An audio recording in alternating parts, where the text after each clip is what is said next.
Now, to study the nuclear physics, the most important part is that one should have the idea about the internuclear forces. Now, in general, to investigate the nature of forces that act between the constituent particles of any system, it is justifiable to study the two-particle system first. Now, for instance, in atomic physics, when we start with atomic physics, we first learn the hydrogen atom, the two-particle system in which a proton is there and an electron is bound to this proton. Now, therefore, this hydrogen atom is the simplest bound state in atomic physics, hydrogen atom. It is the simplest bound state in the atomic physics, where the proton and neutron are interacting through the electromagnetic interaction, and the experimental value, that is its binding energy and other variables, that are experimentally observed, and we develop a theory and find these values, these physical observables. Now, and tally the theoretical calculated value in the experiment. Now, if it tallies well, then we say that the theory is correct. Now, in nuclear physics, to investigate the force that acts between the two nucleons, it is justifiable to study first the two-nucleon system. Two-nucleon system.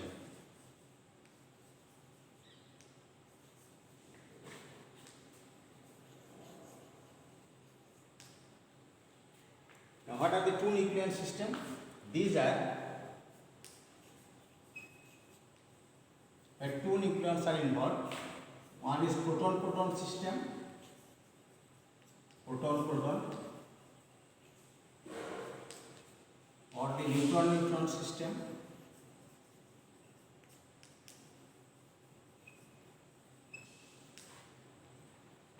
and neutron-proton.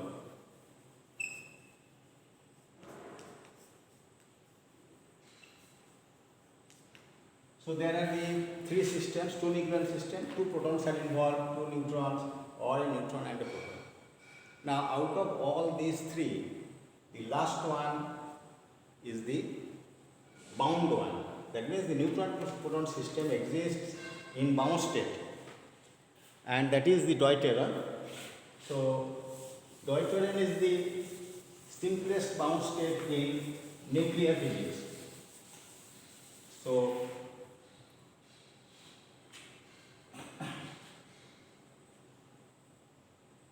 the neutron-proton system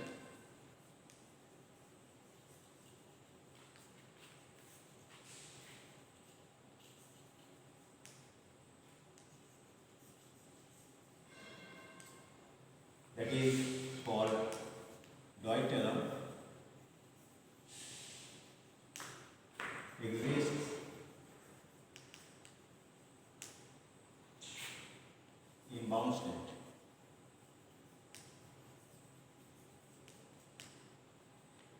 And this deuteron has only one bound state, that is its ground state. It has no excited state. That is a very loosely bound structure. The deuteron exists only in ground state.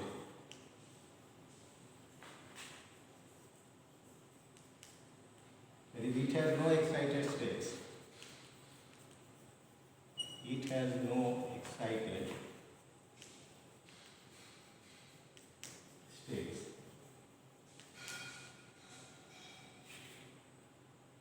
Therefore, and it has a very loosely bound structure. Its binding energy of the deuteron, EB, as you know, that is 2.225 MeV.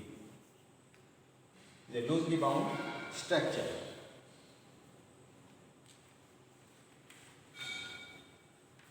Now apart from these bound states, what are bound states? There is the negative energy state. Negative state. Energy is negative. Now apart from this deuteron, the two particles, neutron and proton, can exist in the positive energy states in which both the particles are free. So apart from deuteron,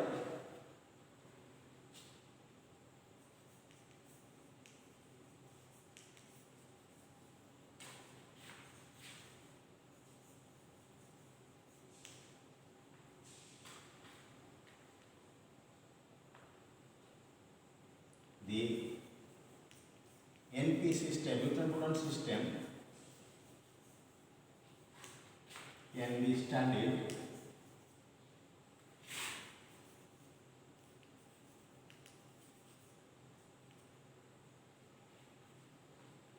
in a state of positive energy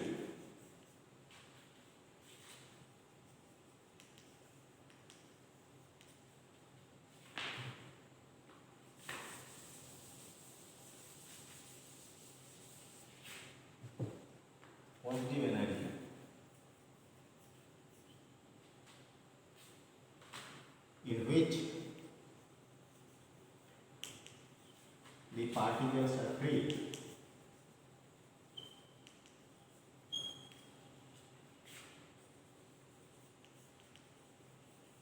What is that positive energy state? That means the scattering of neutron by proton. Okay. Both are free.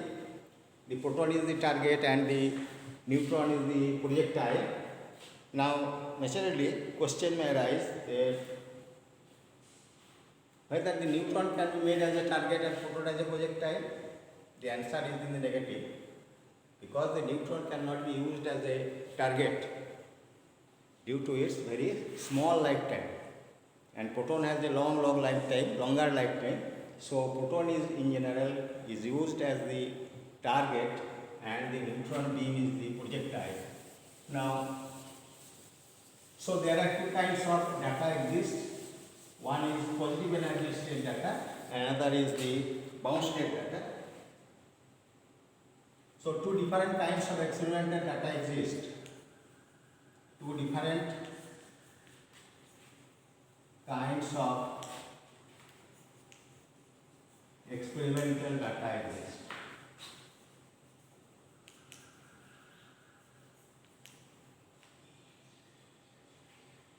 For the two nucleon system.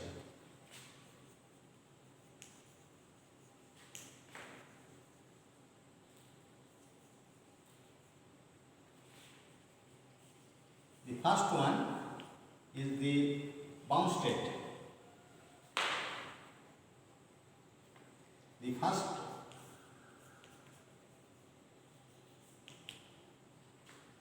set consists of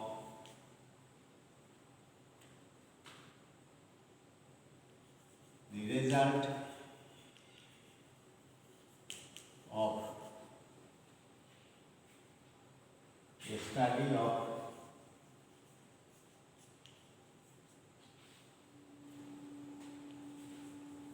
the existing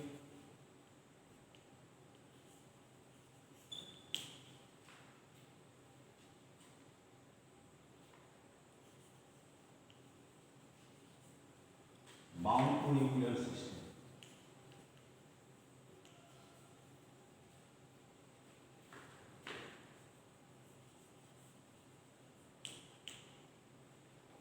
What we do in this case? Actually, we formulate a theory, calculate the binding energy and the other static properties of the two nucleon system.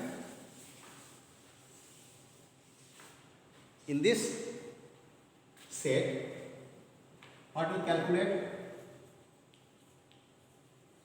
We calculate theoretically the bound state energy. Bound state energy angular momentum, parity,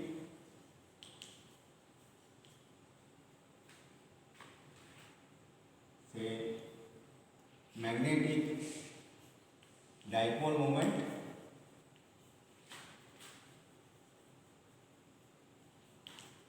electric quadrupole moment.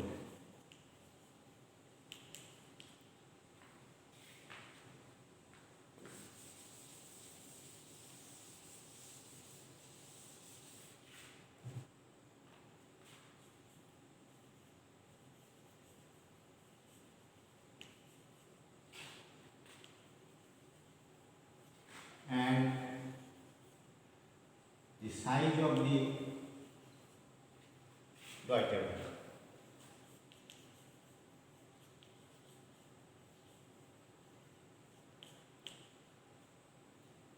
That means we theoretically calculate all these values, formulate a theory, calculate its bound state energy and other static properties, and then match our values with the experimental values to test our theory. Now the size of the deuteron is calculated by the high energy electron scattering. So this is the first set, bound state study. Another set is the scattering of neutrons by photons. The second one is the positive energy study.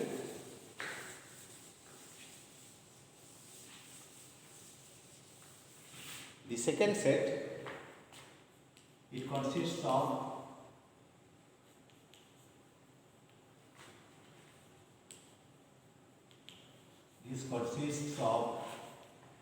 scattering of neutrons by photons. As we have discussed that photon here is the target and the neutron is the beam. So a beam of neutron is impinges upon a paraffin target. Is the paraffin target, there is hydrogen rich element,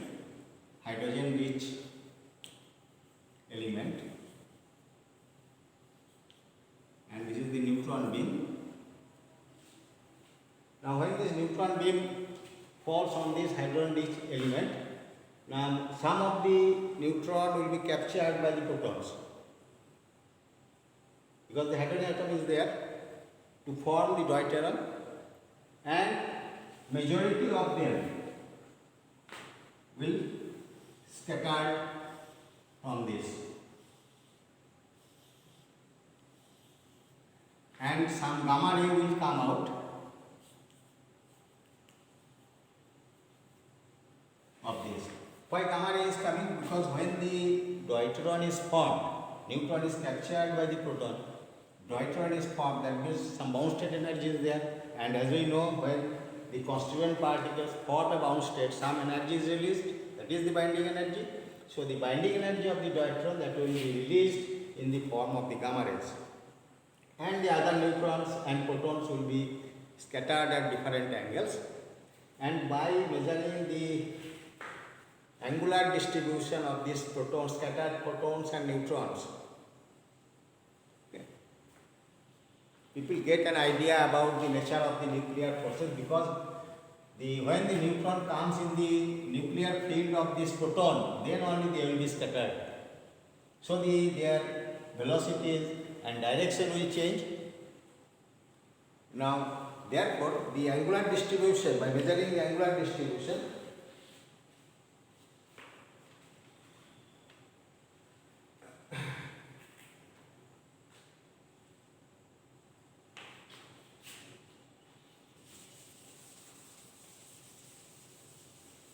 the experimental determination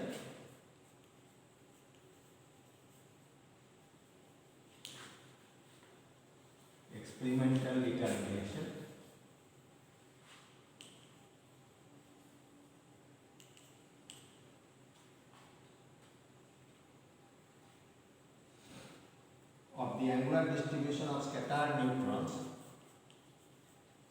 of the angular distribution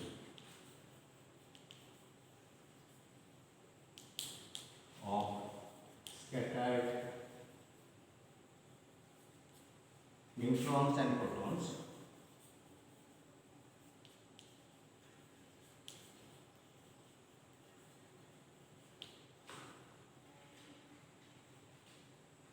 give evidence of the nuclear force.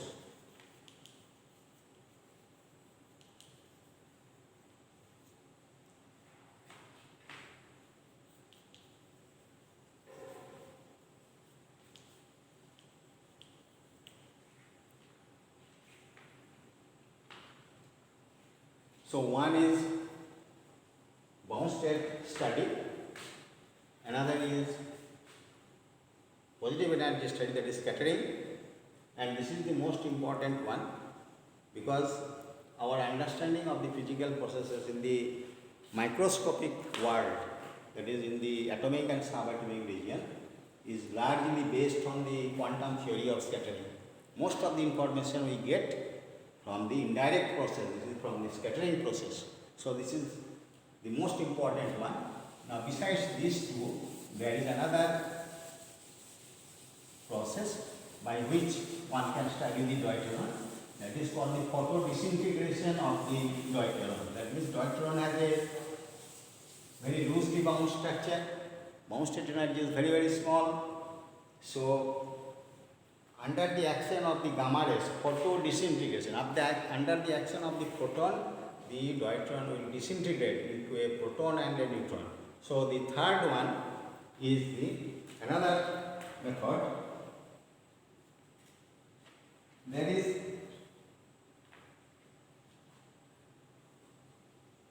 one more source. There is one more source of information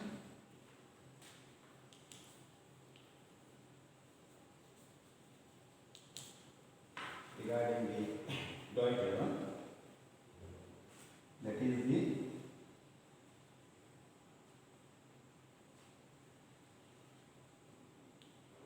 the photo disintegration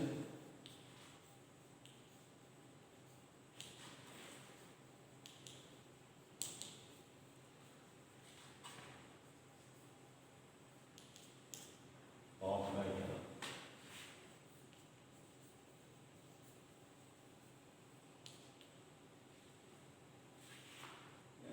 There are three reliable sources of information. One is the bound state study, another is the scattering state study, the most important one, and another is the photo disintegration of the deuteron.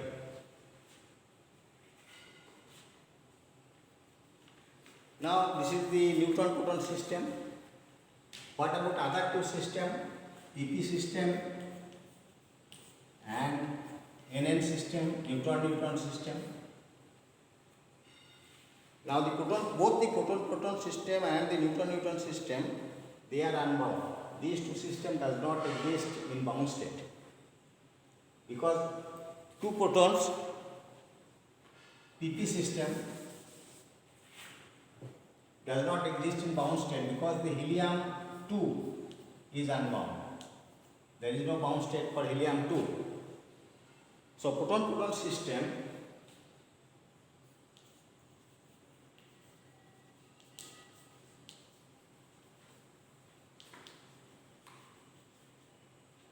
is unbound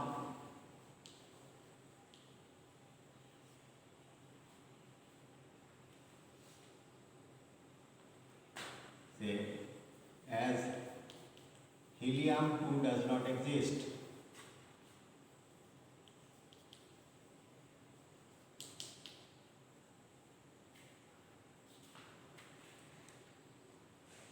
This means that the nuclear force between the two protons is not sufficient to bound it in the case of the Coulomb repulsion, because there are two protons, two charged particles, Coulomb repulsion is also there. So the nuclear force is not sufficient here to form a bound state for the two protons. Therefore, in this case, the nuclear force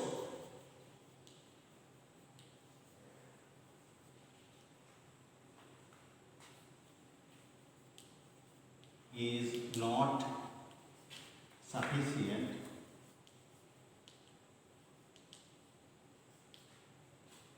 in the face of the Coulomb repulsion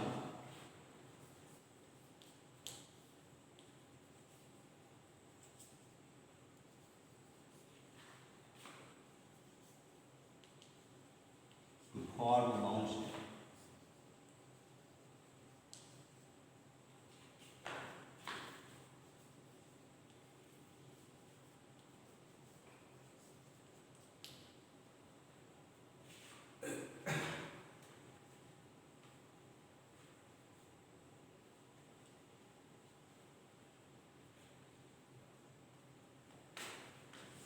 Now, actually, the two protons NP system which is bound, which is a deuteron.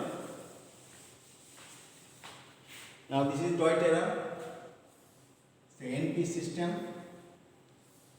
This is diproton and this is dineutron. Now, here neutron and proton both are spin half particle. Both has the spin half. When the spin of these two particles are parallel to each other, then only it will be bound. And if the spins are anti-parallel, then it is unbound, it is not bound.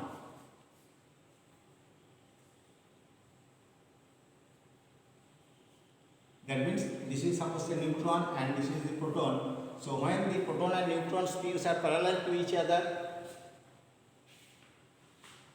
their forces are sufficiently strong to form a bound state, and when they are anti-parallel to each other, they are unbound. So this is called the triplet state because the total spin will be equal to 1. So it has 3 projections, plus 1, 0, minus 1, that is triplet, and this has total spin or J value 0, so it is the singlet state. So in the triplet state, deuteron is bound, and in the triplet state it is unbound. Now come to this system, proton-proton. Now here two particles are not identical. One is neutron, another is proton. But here both the particles are identical. So according to Pauli's exclusion principle, these two protons cannot have the parallel spins, or two neutrons cannot have the parallel spins. So they must be in the antiparallel spin state. And the nature of the nuclear forces are about same between a neutron and a proton, between a proton and a proton, between a neutron and a neutron. So as in the singlet state, the LP state is unbound, so proton-proton and neutron-neutron system will also be unbound because they always exist in the singlet state. Okay, this state is the proper state. Now, and the proton-proton scattering experiment, because as the proton-proton system is unbound, so we get the information only from the scattering experiment. That is, a proton is a target and proton is the projectile. So proton-proton scattering experiment reveals that the neutron-neutron system is also unbound, although there exists no electrostatic or electromagnetic forces. So an analysis of the proton-proton scattering data, an analysis of the proton-proton scattering data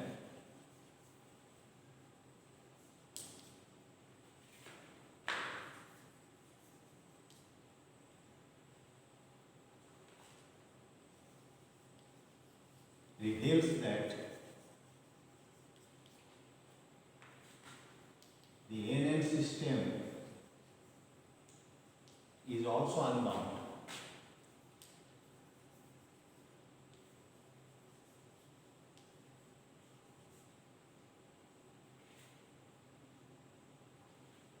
Although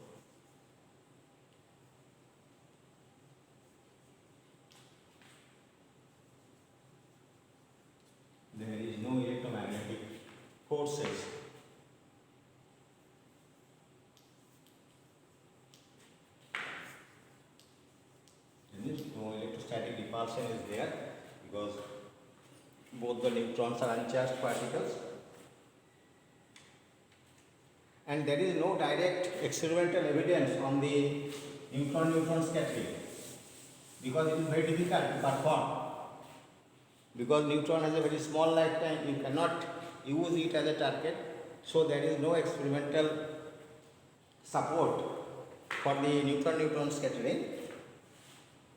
So, but there is considerable indirect evidence on the neutron-neutron force which leads to general conclusion that neutron-neutron system is also unbound.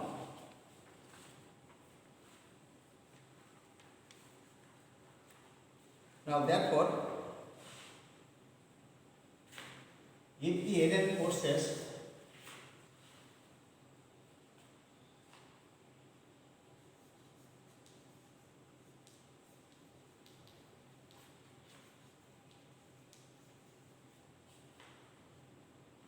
were exactly same as the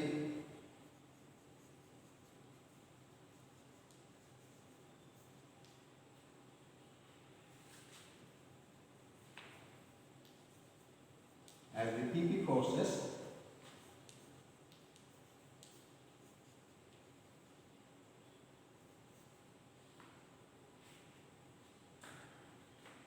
the bound state would not exist.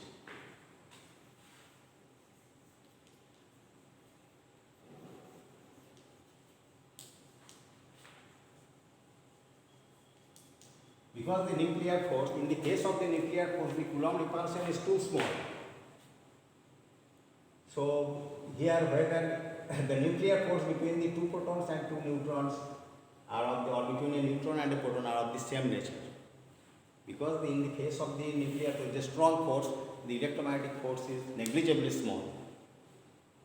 Only the electromagnetic force comes into play between the charged particles within the 100 keV.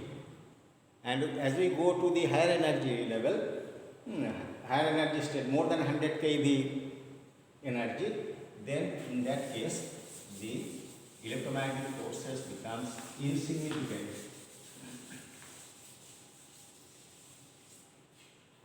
Now, in the neutron-proton system, now we consider the NP system. In the NP system also, like NN system, in the NP system, one is charged particle and another is uncharged. So there is no question of any electrostatic repulsion or attraction. That means electromagnetic force is absent there. So in the NP system,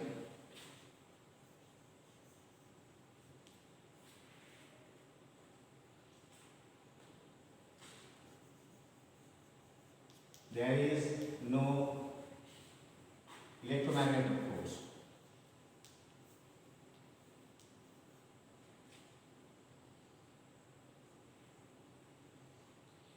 Now there is a force, but there is a force due to magnetic moments of the neutron and proton. Magnetic moments of the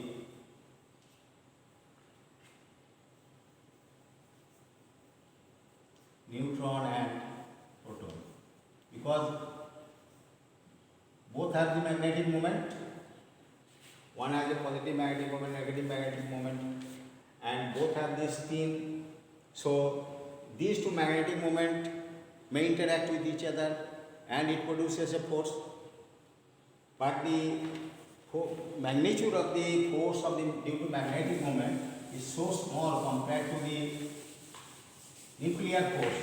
So this may be neglected. So due to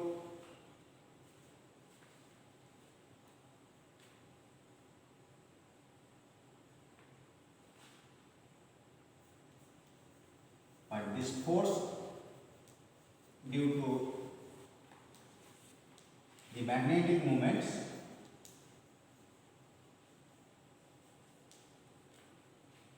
is too small to use as a correction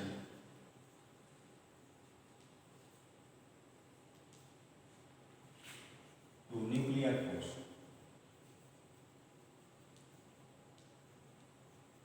Then electromagnetic force is absent here. The force between the two magnetic moments, that is very small, therefore we neglect all this. Only there exists the nuclear forces between the two constituent particles, neutron and proton, in the deuteron.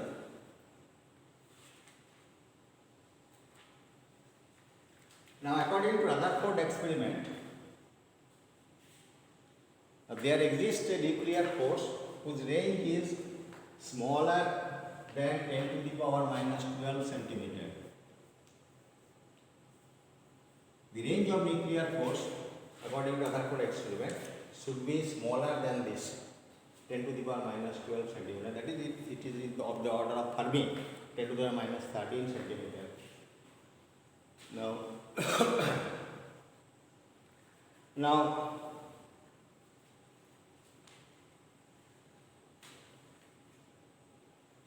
we therefore consider a situation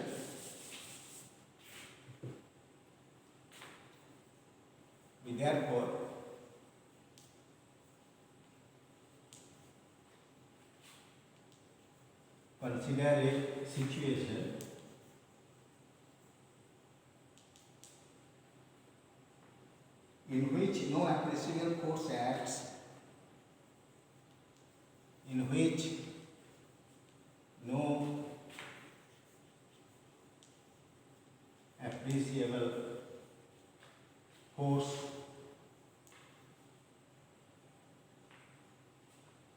acts on the nucleus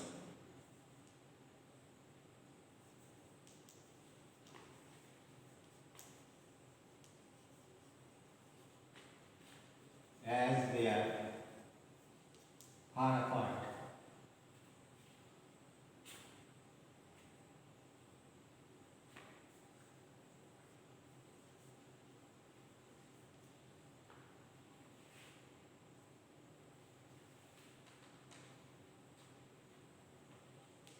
But when the distance between them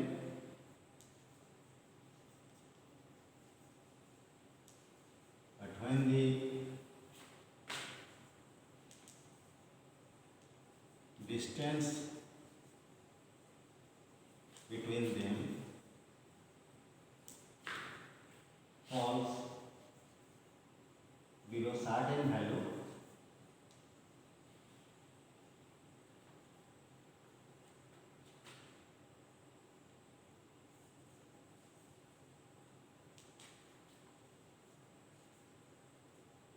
a strong force is effective.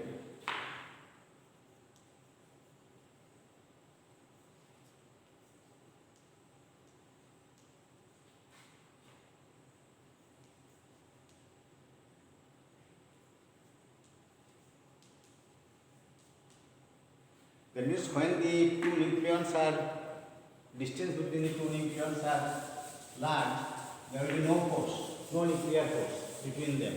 But when they come closer, within a certain distance, that means when they come within the range of nuclear force, a strong force acts between them. And this force is very much strong and attractive in nature.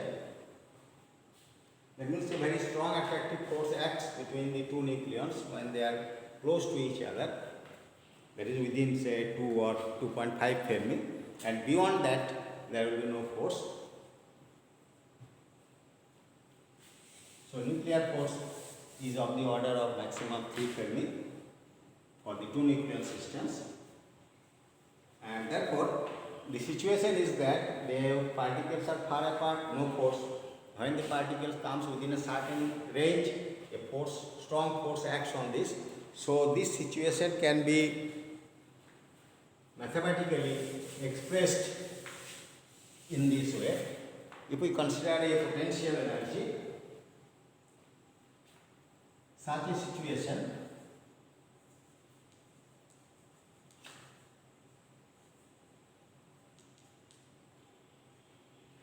would be represented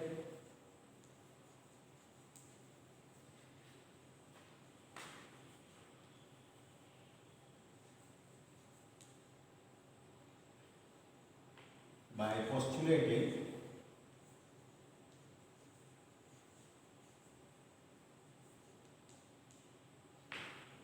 a potential energy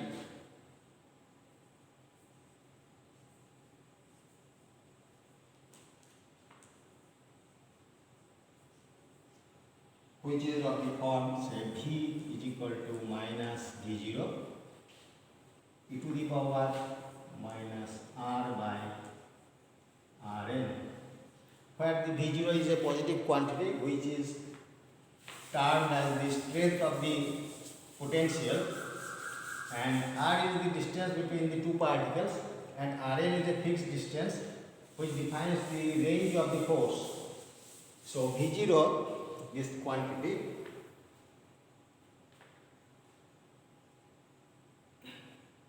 V0, that is called the strength of the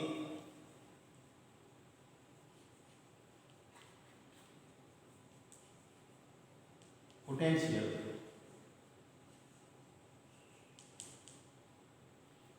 Rn is a fixed distance called range,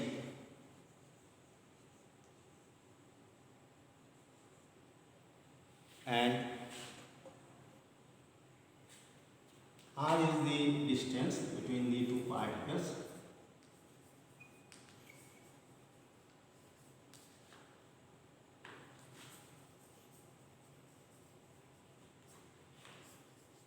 Between the two neutrinos. Now the potential is given, it is a function of R. Now if we differentiate this, because we know the force is the negative derivative of the potential, if we differentiate it, then we get the pressure of the force.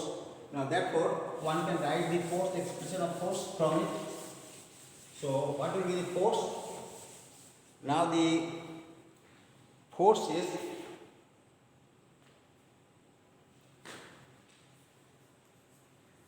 when this potential leads to this force, the force is F, that is minus del V del R. If we differentiate this one, then we get minus V0 by Rn e to the power minus R by Rn.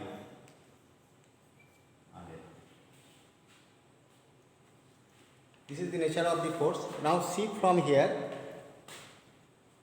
if the distance in both the cases, if the distance R, suppose it is of the order of 2 or 3 times of Rn, either 2 Rn or say 3 Rn, then this will die out very quickly. Similarly, the force also. That means the range of the potential and the force is very, very small, very short range. Now, therefore,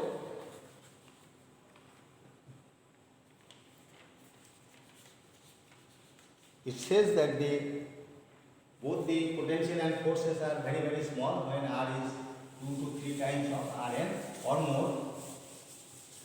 Now, besides this form of the potential, there are certain standard potentials which can define the nuclear forces.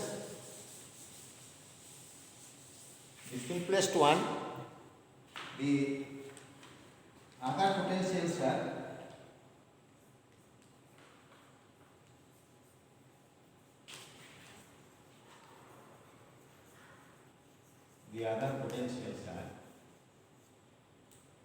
there is Gaussian, there is Kawa, and there is squarer potential.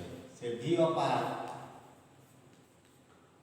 minus V0 e to the power minus R square by Rn square. The square of this is the Gaussian type.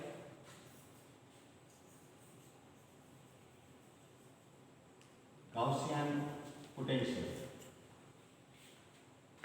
Another is potential due to Kawa minus V0 exponential potential minus R by Rn divided by R by Rn.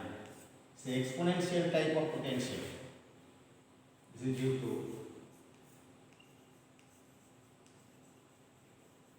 Ikawa type of potential, exponential.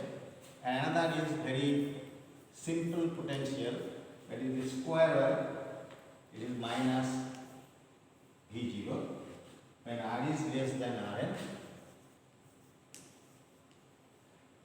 and outside it 0 when R is greater than Rn. Rn is a fixed distance range of the force. Outside the range of the force there is no potential, and when you come inside the range of the potential, a strong attractive force is there, which is fixed V0. Okay, the square well type.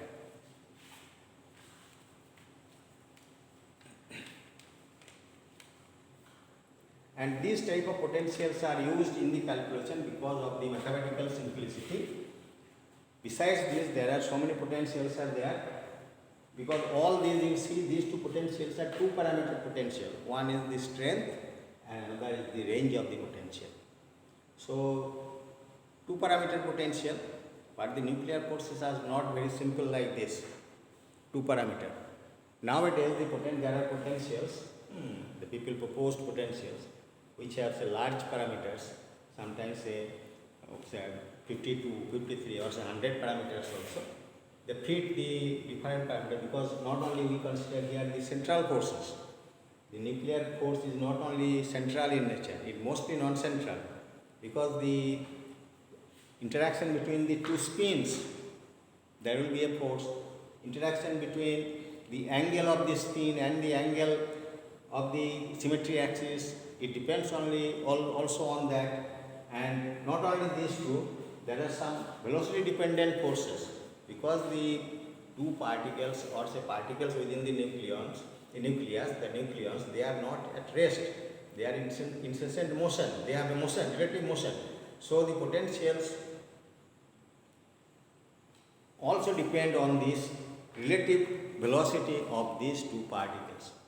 Suppose a neutron is scattered from a proton, or say proton is scattered from a heavier nucleus, or a neutron is scattered from a heavier nucleus, then what will happen? When the neutron will scatter from a particular target, suppose this is a target, the proton is here at rest and a neutron hits it.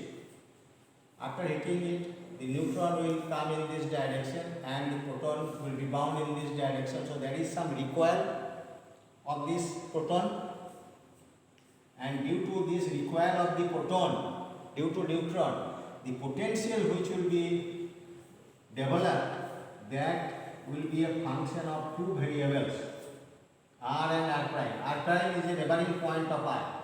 If you want to measure the potential at a certain point, then you have to consider its effect at the neighboring point of r. That is called the Donald equality. Or say from this the velocity dependent potentials arise, and that is due to the recoil of the target particle due to the projectile.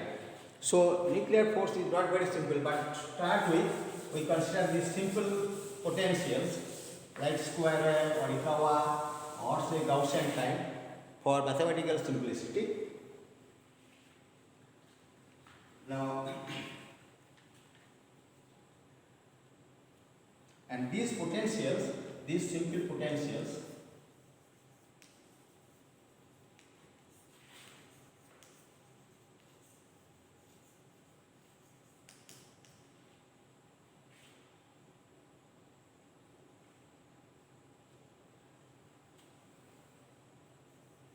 represent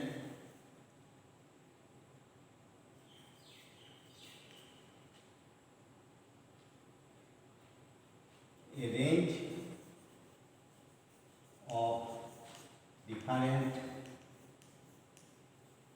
shapes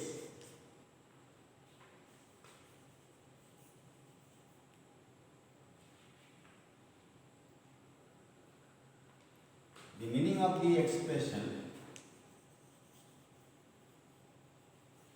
the meaning of the term shape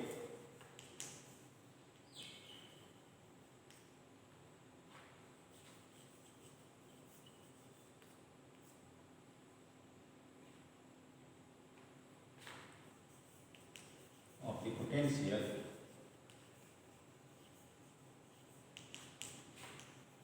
is as follows.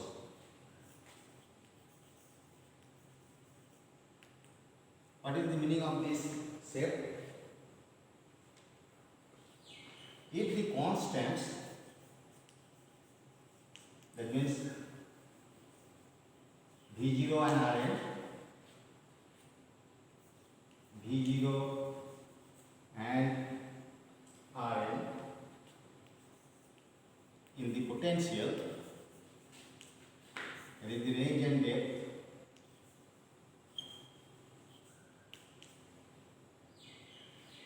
are varied,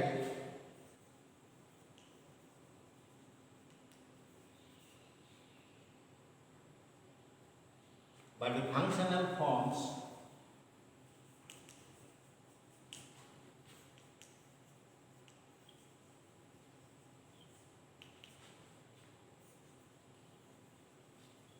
of the potential remains same.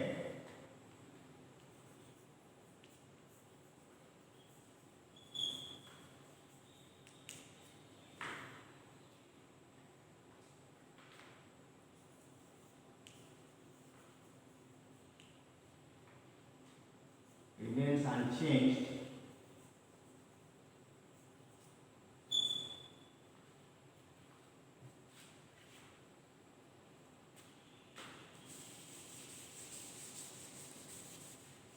then the shape is unchanged, shape remains same, then the shape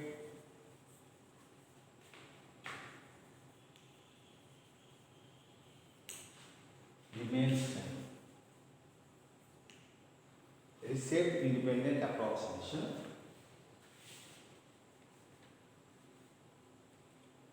So the potential shapes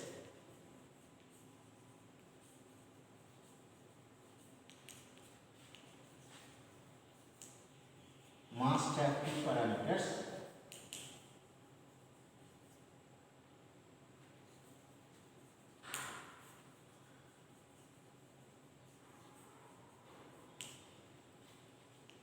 That is depth V0 and Rn, the range of the potential.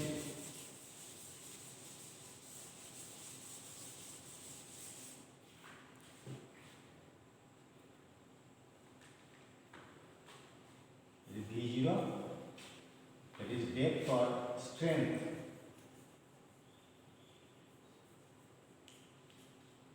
of the potential,